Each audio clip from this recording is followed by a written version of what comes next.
Welcome in to our division preview series for the 22-23 season. We're doing all four divisions in the NHL, starting in the East because, well, the Avs are in the West, so you have to wait for that. We're going to start with the Metropolitan Division. We're going to start with... let me get your take. We all think Philadelphia is going to be terrible based on the absolute shambles that organization has been in this offseason. But do we think they're genuinely competing for Bedard, or are they just bad? I think they're genuinely competing for Bedard. Okay. But there's a lot of teams. There's more than a few. Really bad this year. I think that there's enough talent in Philadelphia that could screw them up and give them like a 70-point year. Be too good. Yeah, like Carter Hart could be just good enough to get them to like sixth worst. Yeah, the organization just seems like a rudderless ship right now. Oh, Chuck Fletcher's awful. Yeah. He's awful. And, Tortorella historically actually has a pretty good track record of making bad teams better, regardless of how you feel about him. Outside of really Vancouver. Yeah. He's done a pretty good job getting blood from a stone. Yep. Did it in Columbus for a little bit. That's exactly what he has to do. Yeah. Especially if Couturier, they're saying week to week. If he doesn't play this year. Yeah, we went from Sean Couturier is going to miss the entire year. We're glad it's not career threatening to now he's weak to whatever. Yeah. Sean Couturier is not going to be a meaningful player for them this year, I don't think. And Ryan Ellis may never play again. Some of this is bad luck from Philly's for sure. standpoint, because Ryan Ellis got to Philly and looked they were pretty good for those until he wasn't 5 games and then was gone, and would have been a huge boon for a guy like Ivan Provorov, who now is right back to where he's been most of his career. Like, we need you to do all the heavy lifting here, and. Provorov, Sanheim, those guys they have shown that they're above their heads. Yeah. Yeah. They can't quite handle the roles that they've been put in Philly because they're just not there. They're not those guys. They're good players.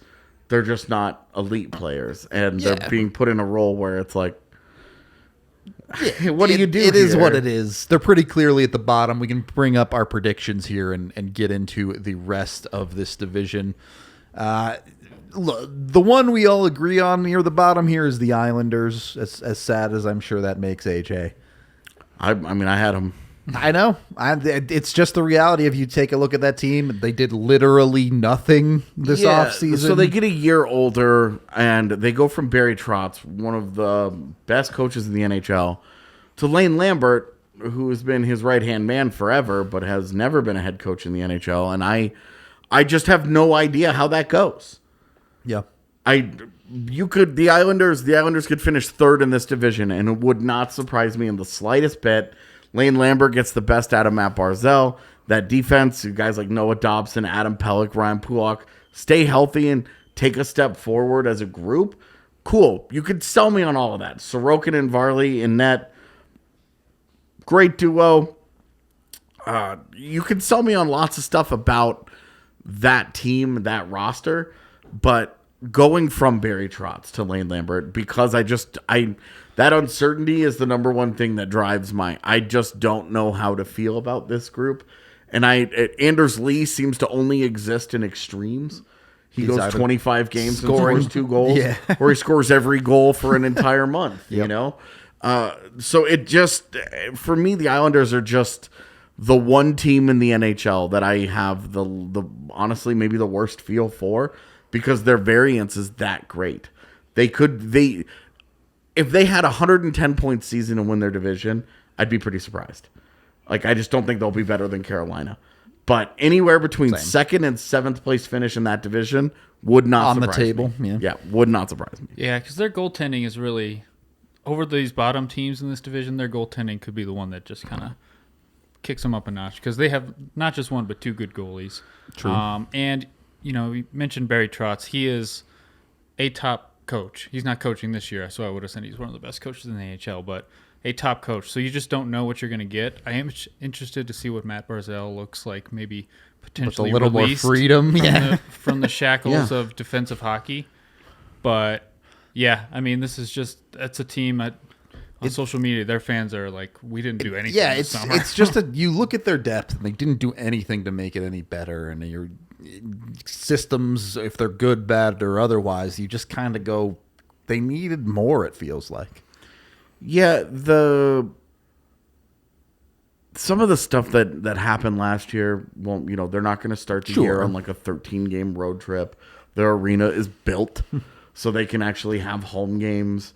They got rocked by COVID last year and had to continue to play through it until the league was finally like, go on Christmas break. Everybody has this problem. Okay, now we have a league-wide issue once again. Like, so there were a lot of really fluky things that went down for that team last year where I see a lot of other people. It's weird that I'm the one that's super pessimistic here, but watching them as much as I did last year, you just felt like there's really something missing from this group. There's a, and maybe it was just Trotz. Maybe it was just the system and the way that they were playing, and they have too much offensive talent to be sitting back that way and playing in a style that's not comfortable for them, where they want to attack a little bit more. And we'll see how Lambert changes that. Again, no idea what that's going to look like, but it just felt like a group that was totally stale to me. And Evan makes a great point, though, that when you compare them to all the other teams in this area, their goaltending stands out as a major strength that should carry them to some wins. So let's get into kind of the middle of the pack here. New Jersey and Columbus, another two kind of could be all over the place teams. They're both teams looking to take a step. Obviously, Columbus landing the big Johnny Gaudreau sweepstakes, and then New Jersey, a team that has a bunch of young talent. It feels like it's been coming for a while. We're not the biggest believers in New Jersey, it seems like. I've got them making the postseason, which is at least a step up. But New Jersey was the only team that I felt like could maybe knock off one of the four. I guess we'll call them just the staples that made the playoffs last year, because they have a lot of talent up front specifically. I just don't have a lot of faith in that goaltending. Is it Vanacek who's in net now, and they have Blackwood? It's just knows? I don't know what to make of their goaltending. I think they're going to score some goals. They're going to be, I think, a pretty fun team to watch, which New Jersey's not necessarily a team I'm looking to watch, but. Fun doesn't mean good necessarily. Historically, you don't associate them with the kind of firepower and up-tempo it's more style. Slogging, terrible hockey to watch. But they're that team now. Like their top 6 talent is really top 9 talent at this point, with the addition of Andre Palat, with the graduation of some of their younger guys. Their top 9 is really good, and it's really competitive. It's going to be a lot of fun. The big thing they have to stay healthy. Yep. If Jack Hughes is healthy for 70 games, I think they make the playoffs. If he's not, they don't, because he's the engine there. And Nico, he's already hurt. Nico Hischier. Yep. Yeah. And those are the two guys and down the middle. It's for New Jersey. It really feels like it needs to be this year. If they don't take a step this year, you start getting the conversation of what are we doing here? Do we need to tinker? Do we need to get rid of some of these guys? Yeah. Because you're into year 3 of Jack Hughes now, and and 4 and 5 of guys like Hischier and beyond. I really don't know that there's a way for them to pivot because of the money that they've spent in free agency on Dougie Hamilton and Andre Palat in back-to-back years. Yeah. And that's the other thing. Dougie Hamilton never really got going in New Jersey last year. He was hurt. He battled injury, battled ineffectiveness all year. It was a new place, different style of play. He just never got out of the gate. It just never happened for him. And we've seen Dougie Hamilton's been a really good defenseman his entire career. And I know I've always been the Dougie stan on our pod, but I really just think that defense is ready as a group. If Dougie can play to Dougie's potential. If he is a true top guy, if he's a number 1 pairing guy, and he's the Dougie Hamilton we've seen the majority of his career, that whole defense takes a huge step forward, and life gets easier on both of those goaltenders, and the trickle-down effect is just huge on the entire roster. I think that's true of their entire defense. You also have guys like Damon Severson that when you get them, if Dougie's playing well, he can be a little bit more sheltered. He can play in a role where, again, unlike somewhere in Philadelphia, he doesn't have to play over his head. Well, and they make the Ty Smith, John Marino swap, Yep. which I think was great for them because John Marino is a really good in-zone defender who's going to take care of his own end much better than Ty Smith, who's much more of a natural he can puck move the mover, puck, yeah. but really struggles in his own zone. And I think that was a change they really needed to make. That was a really smart swap for them. And Right. You look at how they're built, like you said. You get the puck to their forwards and just let them go. yeah, and you have a couple of in-zone defenders in Graves and Marino that are pretty good, that can do the job. And then they have a little, just enough offensive upside there that you're fine. They're not black holes. Marino has been extremes in his career. Sure. Where he's been really effective, and then there were times where you're like, he is a black hole. And so we'll see how he adjusts and what he ends up being there. But I think on paper, I like that whole group to make life easier on the mediocre goalies, which just allows the mediocre goalies to overperform, shine a little bit better, because they're not under siege all the time. Yep. And as their top 9 has the puck more often, they don't need to defend as much. And so the roster-wide trickle-down is why I'm buying in on Devils stock this year. So on the other side, Columbus, look, the Gaudreau sweepstakes is great for them. It'll make them a better hockey team, but they still kind of feel stuck in the middle. Just the way that they're built, like you're built around 2 wingers. Yep. I think Elvis is an awesome goaltender. I think he's a really good goaltender, but the way that they're built down the middle, I do not like that team right now. And on defense, like if you believe in centers and defensemen being the most important part of a team building, which I think a lot of people would say, I don't think this team is built, especially in this division when you have some proven teams in there. Yeah. I don't think they're built to make the playoffs. Who's their 1C right now? Cole Sillinger? Question mark? Yeah, Jack Roslovich. Like, Is it Cole Sillinger? Is it Jack Roslovic? Is it Boone Jenner? Is it going to be Kent Johnson by the end of the year? A bunch of dudes that are either brand new or have not proved their ability to be 1C. This is why I'm still down on Columbus, is because I think 2 years from now, look out. Yep. But for right now, Kent Johnson, we'll see. Cole Sillinger, we'll see. Mm-hmm. Jack Roslovic, we'll see. Will we? How I feel like he's not a 1C at this point. With Johnny Gaudreau and Patrick Laine flanking you, anybody could be a 1C. I feel like you could at least go from 45 points to 60. All right. Ask Elias Lindholm about that. I do think that there's like potential down the middle for them to get better. But then you get on defense and it's like Zach Werenski and Vladislav Gavrikov and end of list. What? Yeah. Mm-hmm. And I don't know, like, is Andrew Peak really the answer here? I don't know that there's anybody coming in that organization that's going to be an impact guy this year that's going to be able to help them defensively. I don't see that they have it, and that leaves Elvis out hanging out to dry. Korpisalo has taken a turn for the worse, way worse.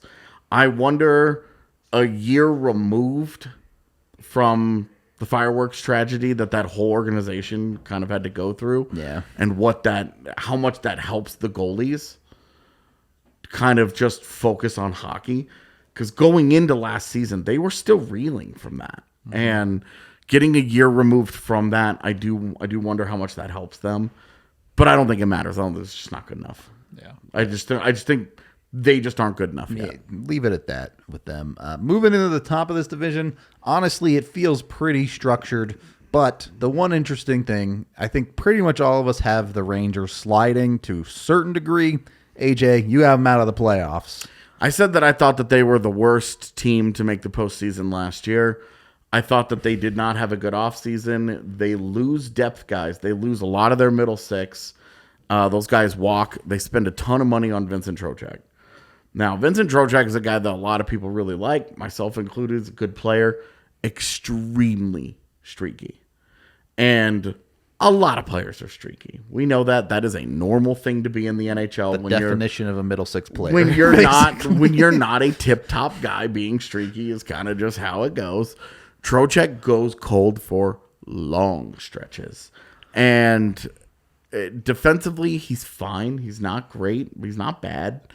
And for me, I just don't think that he does anything to elevate them for the money and the role and everything else. Is that kid line ever going to actually take a step forward?